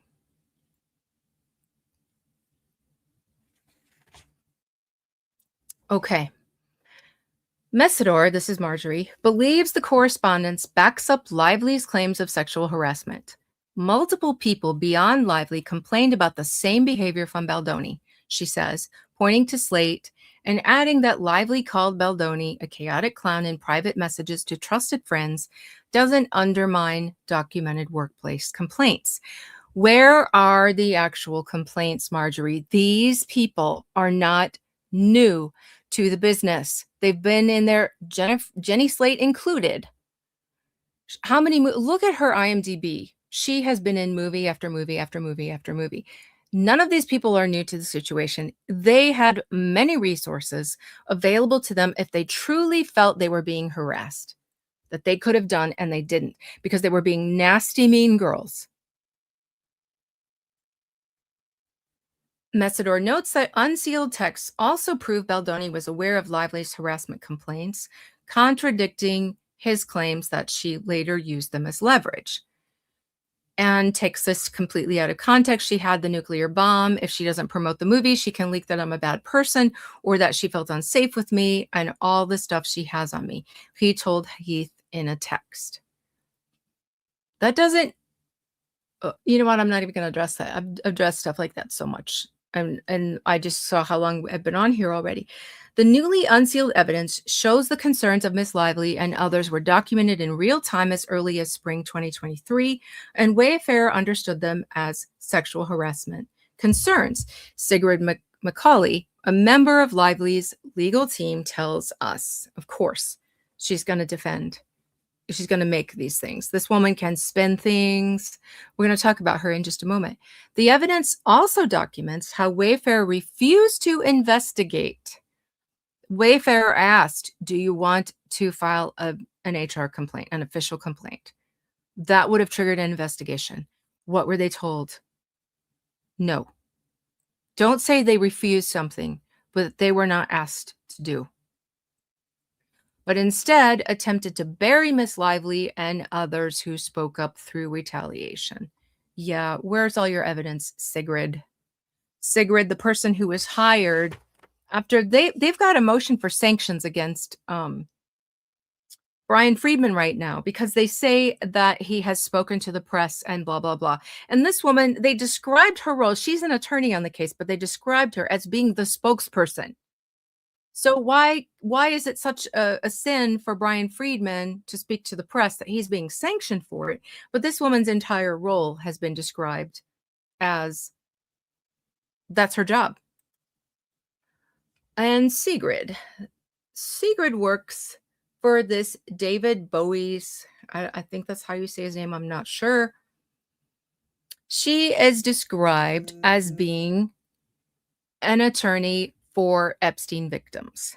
However, in the millions of pages of Epstein files, we have some of these people speaking not so nicely about her and her firm. That she and this firm made them do things, made them expose themselves. This woman was going through cancer, but was made to put her face out there to help them with this case. But then they were discredited. She was drug around, publicized, and used, they said. She said, I will never forgive them and will fight them legally to the finish line. You cannot yacht your way out of decency, Mr. David Bowies. He's the owner of the firm. And it goes on. And like I said, this has taken me so much longer than I meant to be on here. But you can see in texts and emails, this victim is speaking directly to Sigrid. And look at what she says on the right. As my attorney, you provided me with flight logs with my name. I've attached a copy of the flight logs you provided me. What does this mean, everyone? It means that Sigrid, David, Brad, and company, you have the flight logs of every single person that traveled on Epstein's plane. Don't you think it's time the gaslighting stops? You could have released all the flight logs easily. That was an interesting accusation to me.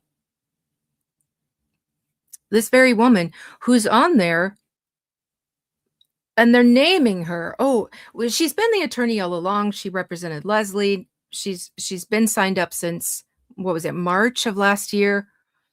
And but recently, because of the Epstein file drop, they wanted to name that and be like, oh, she was an attorney for the victim.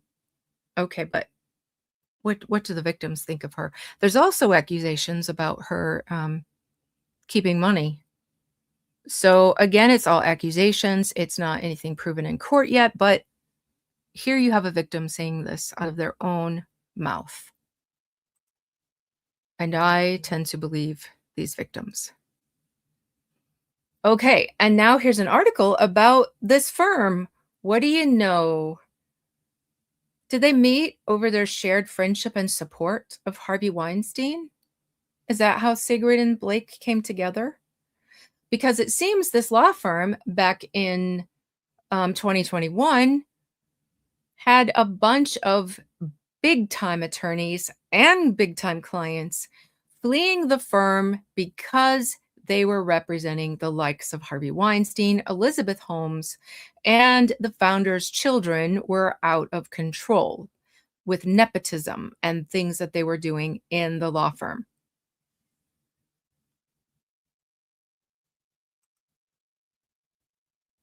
This article was based on interviews with more than half a dozen people with direct knowledge of various issues at the firm. They described their dissatisfaction, things like I said, working with Harvey Weinstein, the disgraced Hollywood mogul who has been convicted of rape that Blake defended, and accused fraudster Elizabeth Holmes and her discredited blood testing firm Theranos. CNBC spoke with Matt Schwartz, who is one of the new co-managing partners at the firm, along with who?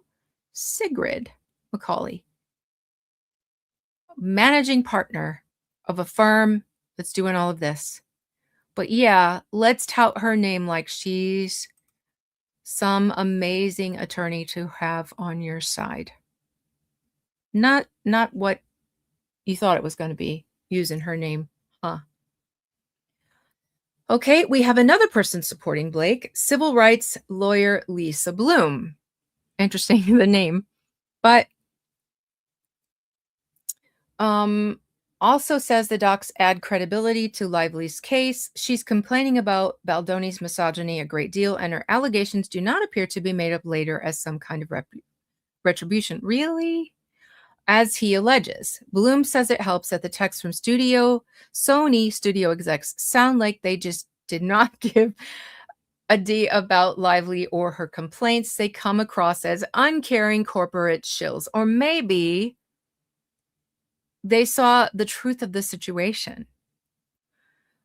Brian Friedman tells us, as stated all along and reflected in our client's motions, as well as in messages from Sony discussing Miss Lively's behavior, the evidence does not support the claims as a matter of law.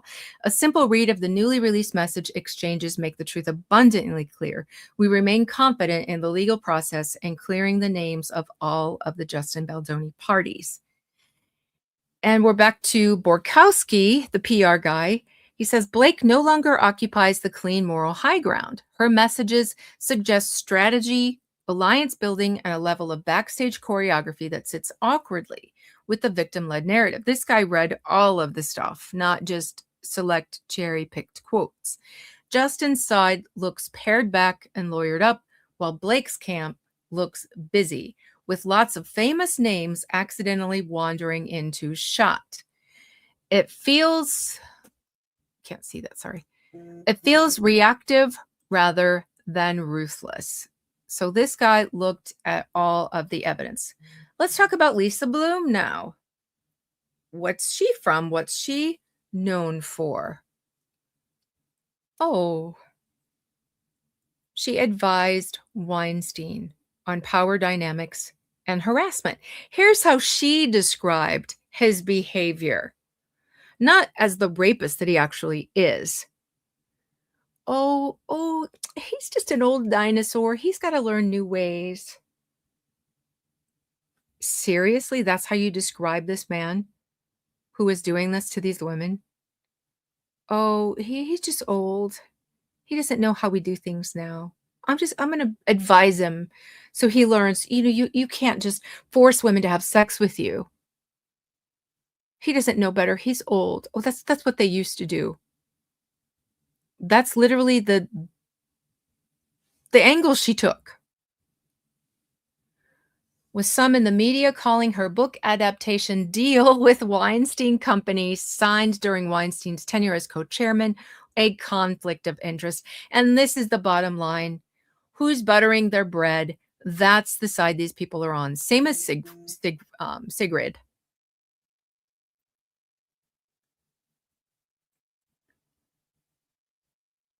Okay, let me see what if this I can cut out. Bloom had weighed responding to allegations against Weinstein with photos of several of the accusers in very friendly poses with Harvey after his alleged misconduct. Of course, she denies this, but she had offered journalist Ronan Farrow opposition research on one of Weinstein's accusers, Rose McGowan. Bloom would report any information gleaned about his investigation back to Weinstein, and that she admitted to being his people. So this is what this woman was doing. She was actively plotting to undermine the accusers, going, oh, look at her in this picture with him. She must be lying. And then feeding him any information she could get. And people knew that she was doing this, and they exposed her. Megan Twohey, not one of our favorite people, but she is the one who broke this story in the New York Times. But in her book, she has a 2016 memo from Bloom, as well as 2017 billing statements for services rendered on Weinstein's behalf. These documents show how Bloom would proactively assist Weinstein in undermining his accusers. So she was trying to help him stay ahead of the accusations. So Bloom, you know what? Take your opinion and shove it. She also represented former Amazon Studios president Roy Price amid his sexual harassment allegations. Um, let's see, while representing Price, she attempted to disparage one of his victims, Kim Masters, to media outlets, stating, or wait, sorry, I got to hide the comments. We can't see. Considering publishing Masters' report on the allegations against Price, Bloom had allegedly accused Masters of a conflict of interest for badgering Price to advertise on her KCRW show, a charge Masters denied. So this woman was actively badgering victims of Harvey Weinstein. So, you know what? Take a hike, lady. We don't care what you have to say. This is some of the backlash that she got when it came out about her. So, in addition to helping her out with a book, the Weinstein Company won the rights to produce a 6-part docuseries based on her book, Suspicion Nation, and she stated that she trusted them.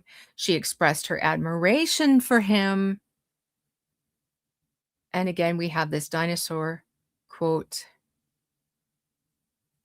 and says that, oh, some of his words and behaviors can be perceived as inappropriate and intimidating. She's like, oh, it's just the way he comes off. It's not what he's actually doing to these women. Here we have a tweet of her thanking him. And then we have people finding out, oh, Lisa Bloom, this is a real bad look. Lisa Bloom, why are you defending this? How many zeros do we think are on Lisa Bloom's paycheck? She is. She's Gloria Allred's daughter. Yep. It's sick. These people, whoever is paying them, that's whose side they're on. There's no morality here. There's no, I'm doing this, I'm using my career to help women, I'm doing what's right. It's not that at all. So you could take your name and your fake stance and just find somewhere else to be. Okay, and then so Bloom says, we now know he was strongly disliked by at least 3 actresses on set who accused him of making leering, always adding those extra words in there, inappropriate comments. He was not strongly disliked by Isabella when she was on set. That came much later when Blake started flying her around and having sleepovers with her. Okay, this was kind of funny. Lively, meanwhile, has been laying low, only hanging out with her family. I don't think she has a choice in that. I think nobody wants anything to do with her anymore. She's lost all of her friends. So, and trying to take care of herself. Ryan has been very supportive. Yeah, I'm sure. He appears in multiple communications, calling Justin a thoroughbred predatory fraudster, a character study in malignant, lazy-lidded stupidity and darkness. And then when this came out, he defended his position, saying he saw his wife fighting daily to stand up against sexual harassment in a private and respectful way, only to face retaliation for doing so. If anything, Ryan feels he wasn't angry enough. No, Ryan. Like I said in a previous episode, a true supportive husband, if they saw their wife going through something and they believed this is what she was going through, they would have known exactly what to do to stop it. Absolutely stop it. But you didn't. You did all this nastiness behind the scenes because you were in on helping steal a film. That simple. You were in on the strategy. You wrote the strategy. Lively has more at stake professionally. The actress who's worth an estimated $30 million, in whose dreams? Go through her IMDb, see what little she's done in her career, how little she's made. How is this woman worth $30 million? Please. She claims she missed out on $161 million in damages, and she's seeking $500 million in damages. This is outrageous. She's taken the bigger reputational hit, largely because she comes into this with a much stronger, more established public image that she's now ruined, says crisis PR expert Eleanor McManus. Lively will have to rebuild trust and remind people why they were drawn to her in the first place. You mean all of her bot followers on Instagram? Blake does worry about the industry's perception of her after this. And this is that PR person, Eleanor McManus, award-winning journalist at CNN for over 10 years, and also another global 100 leader in legal strategy. So these people who come in and speak the truth about it, you saw all of their you saw their resume, all of their accomplishments. And then we saw the people who are speaking pro Blake comparatively. Who do you believe? People who supported Harvey, people who mishandled Epstein victims, or people like this with successful businesses and pristine reputations? Ultimately, it's a lose-lose situation for both stars and the people they brought down with them, purposefully or otherwise. The hit this has taken on their brand is much greater than any monetary compensation that could be garnered, says Lavelle. Noting Lavelle is the attorney we saw earlier, the case is likely to be settled out of court. This case is being turned into more of a spectacle than it needs to be, adds PR expert Stephen Kowoko. Both parties are shooting themselves in the foot, says Borkowski. It's no longer a story about right and wrong. It's about power, proximity, and what happens when private grievance collides with celebrity scale. No one leaves clean. So it's interesting that he feels like this is going to get settled out of court. I think depending on what happens with the summary judgment motion, what's left of it may have to be. But again, I don't think Wayfarer wants to settle. I think they want their day in court. I think they've already had, look at what's happened because they got to unseal the evidence. Look at how it's changed, the way people are looking at it. So imagine what hearing this in court could do. I don't think they're in any kind of hasty retreat to settle. They want vindicated. That's what this has always been about for them. Well, thank you, Felicia. Okay, so this is Stephen Kowoko, another publicist, highly recognized. So all of these pros have come to the same conclusion, except for Blake's attorney Sigrid, Julie Bloom, and Marjorie. And I didn't dive into Marjorie. I don't really know if there's anything bad in her history. So I want to make clear I'm not condemning her, but these other women, I'm sorry, their opinion on anything, I wouldn't trust their opinion on a pair of shoes, let alone on anything that has to do with morality. So that was this article. Absolutely lovely. I hope more start picking up. And I think when we see comments being made by Sony, comments being made by these Hollywood giants, I think it's going to finally make mainstream media feel like, okay, we can talk about this now. I think they've been afraid. But if these people are fleeing Blake and Ryan, as we see in this picture, I really think others might start being brave enough to tell the truth. Finally, it won't just be us content creators. Thank you, Vicky. Thank you so very much. Sony hasn't been this embarrassed since the Sony hacks. Good. Yes, Shorty. Absolutely. All right. Khaleesi Direwolf says some butts for Cassie. Oh, goodness. What's the yellow over Ryan's hand? I don't know. Some weird reflection, because this one, the background I asked Copilot to make the New York scene. So there's like several different bits to this because I always make this stuff in Photoshop. Um, but the background, I didn't take an actual city scene because I couldn't find one without cars and people everywhere, which would have ruined it. So I asked Copilot to make a vacant sidewalk scene in New York. And I guess that's just the artifact from it. I don't usually use AI for anything because of garbage like this, and also because of what it's doing to neighborhoods where these data centers are being set up. It's destroying people's water. And so I get so aggravated seeing people make these ignorant animal videos and just wasting all these resources of AI because of what it's doing to people's neighborhoods. It's destroying them. So, but that's another topic for another day.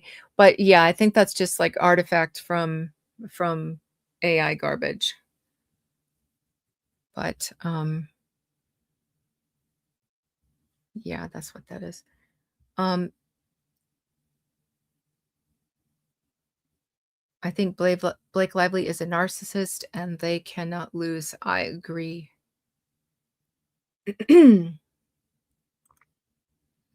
Oh, sorry to hear that. Thank you for this video, Cassidy. I'm stuck in the house. It's cold. It's, whoa, 2 degrees Fahrenheit, minus 16 Celsius outside. It has been a winter. It has really been a winter. It's so cold.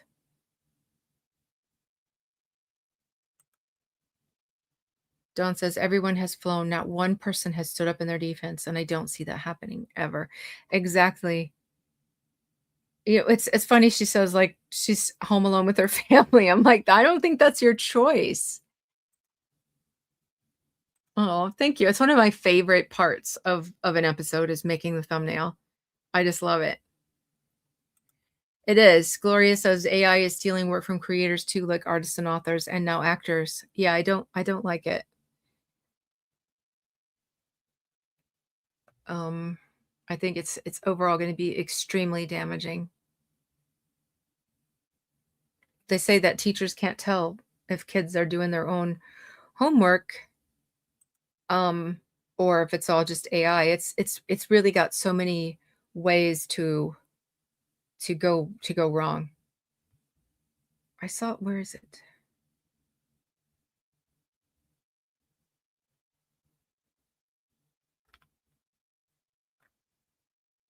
There was something I saw that caught my eye, and now I can't remember what it was.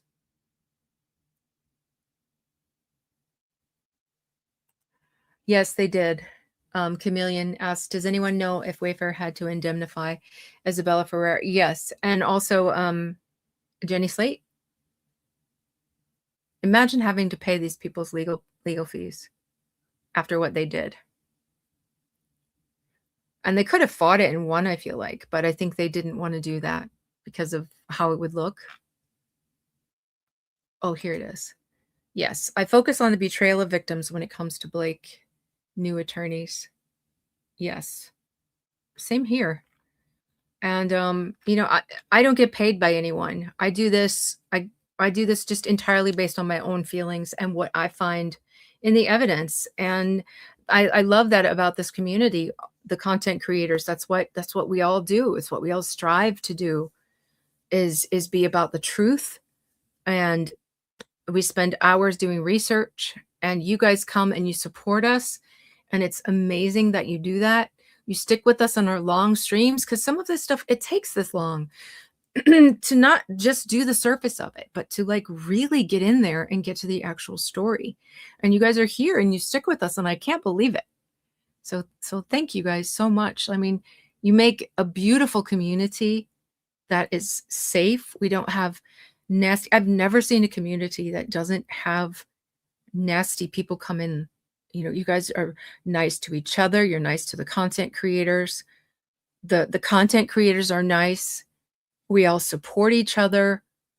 It's beautiful. There's no um, going behind people's backs and trying to compete with them or put them beneath us for some reason. It's just a really, really nice community, and I wanna thank you guys for that because you make us wanna do this.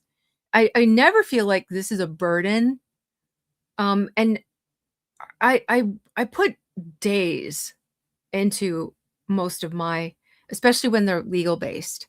I put days of work into each episode, and it never feels like a burden because I know that I'm not just doing it for no reason, that you guys wanna hear it and you take it to heart and you spread it and you make this awareness because for so long, nobody was putting out articles like this one. It was only us content creators, and we were so limited in our reach, and you guys, um, changed that. You showed up, you talked about it, you post about it in on your X or on your Instagram or your TikToks. A lot of you have made channels now of your own and put out you're doing the research and you're putting this stuff out there, and it's really, really helped, and I think without this community, Blake and Ryan would have continued to, um, win. It would not look this lawsuit would not look like what it looks like right now without this community. So I think everybody here is important. Something going on? Something going on without a crystal ball?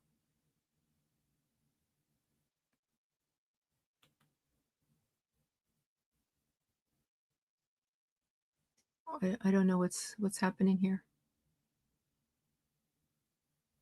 If something happened to somebody, I hope they're okay. Sorry, I missed part of that. All right, I want to thank everybody again. Parky Posey, I always want to call you Parker Posey. Thank you so much. Ricardo, as always, thank you. Intuition Jen, thank you. Thank you, Lori. Thank you, Ricardo, again. Thank you. Lors, sorry, I don't know if I said that right. And thank you, Vicky. And thank you to everyone. Thank you, Christina. I don't know how you keep up. Every other creator, I feel like everybody else I watch, I go to watch them and there's Christina. You're like the 24/7 mod for everybody. You are absolutely amazing. And thank you the rest of the chat for not being troublesome so that you make it easy for the mods. Talking about Katie and KC no longer being teamed. What? What? No longer being Team Justin? How does that happen?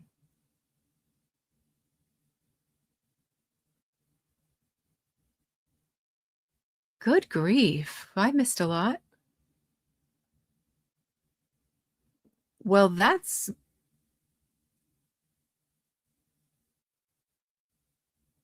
disappointing. That's very disappointing. After the unsealing? Oh, oh good grief. Well, gotta go unfollow that mess then. After new Rosa says she said after new evidence, she is now neutral, and that's when the comments started criticizing her, and she is no longer on some social media, I hear. Maybe she just needs a rest. Maybe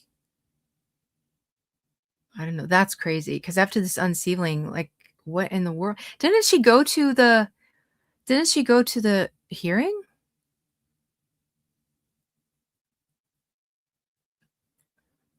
Yikes. All right. Okay, it looks like a little bit of a okay. She said Justin was arrogant. All right. It looks like yeah, it looks like I need some more information. But oh Shorty, you were there. You saw her. That's cool. Yeah, that sounds messy. You know what? If you don't take frequent breaks in this and get away from it, I think it starts to be too much. So, maybe she just needs a little break. Yeah. Okay. All right. I will reserve judgment then until I have more information. But, yikes. Yikes on bikes. I can't imagine even saying neutral after everything we've seen, but yeah, I need more information. So, all right. Um, thank you guys so much. Have a lovely Sunday. If you're going to watch the Super Bowl, may your team win. And I'm going to be live streaming for any of you Murdaugh people. Omar and I are going to live stream the oral arguments. It's a hearing on Alex Murdaugh's appeal. So it's a really big deal. And there's huge documents. His appeal was almost 200 pages, and then the response was just as long, and then more responses since then. So it's a lot of the things that they're claiming went wrong with the trial because they're trying to get a new trial.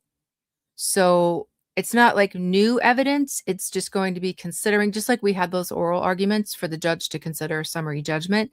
It's going to be considering those appeal documents, those appeal briefs, and the back and forth of it all. So Omar and I are going to live stream on Tuesday those oral arguments, and I'm trying to put together something in advance of that to explain like what's going on and what are the things that they're going to argue, because it's not super long. It's divided like 20 minutes for this, 20 minutes for that, 20 for this, 20 for that. And then the Murdaugh team gets the final 10 minutes. So that's how the timing has been set up. So it's not super long. So I think if you haven't followed the case, you'll need to understand some of the background of it if you're going to come watch with us. But it's Tuesday morning, 9:30. I will be live streaming from Germany, which will be very, very cool. And but with Omar, the Tilted Lawyer, and I hope to see you guys there. This is a really, really big deal. He's trying to get out of his murder conviction.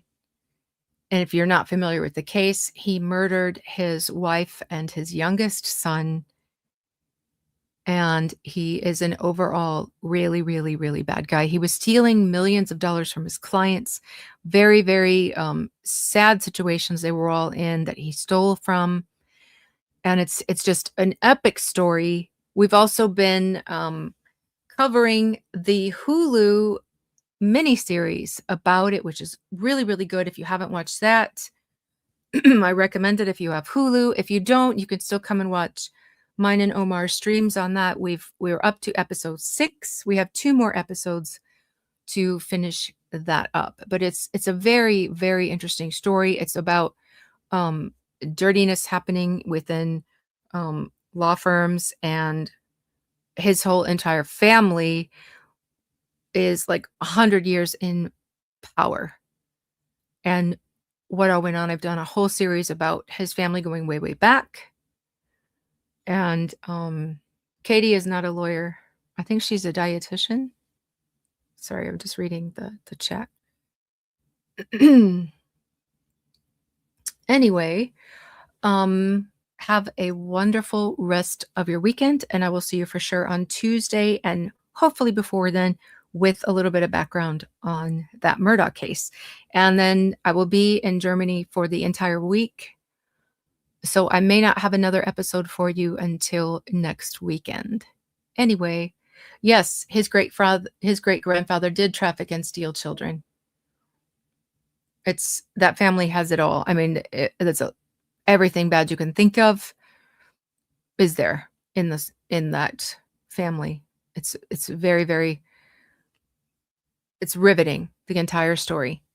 All right, see you guys soon.